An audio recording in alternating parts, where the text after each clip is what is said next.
Ask Americans what they believe to be among the most important issues facing the country today, and you may hear a common answer. It's the economy, stupid. That legendary political catchphrase helped propel then-candidate Bill Clinton into the Oval Office back in 1992, and some believe it to be as true today as it was then.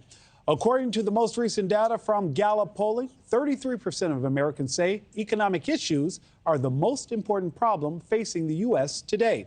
And a new poll by the Financial Times and the University of Michigan Ross Business School shows Americans trust VP Kamala Harris more on the economy than former President Donald Trump. But the numbers are tight. NewsNation's Alina Shirazi is live at the White House to break it all down. Alina, good morning. Good morning, Tina. Good to be with you again. We know America's economic health has consistently been a top priority in most polls that we have seen. But while the poll shows Americans trust Vice President Harris more on the economy overall, Americans think they'll be better off financially under a second Trump presidency.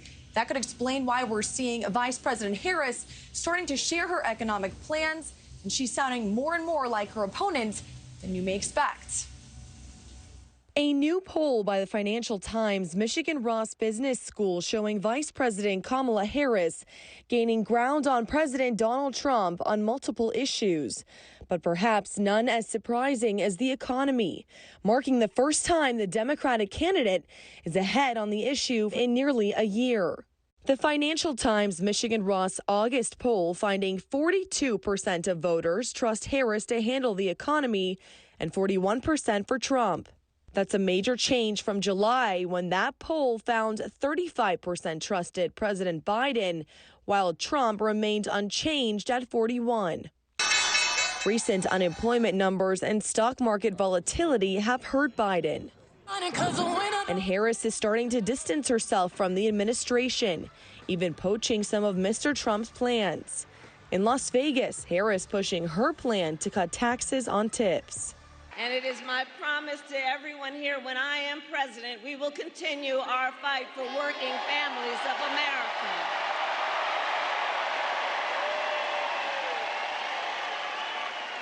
Including to raise the minimum wage and eliminate taxes on tips for service and hospitality workers. But while voters may trust Harris more with the economy, they will trust former President Trump more with their wallets. According to that same Financial Times University of Michigan poll, 42% say they'll be financially better off under a second Trump presidency, compared to just 33% who say the same about Vice President Harris. However, Trump is losing ground there, too. Back in July, 45% said they'd be better off under Trump, while just 35% said they'd be worse off if he retakes the White House, compared to 40% now.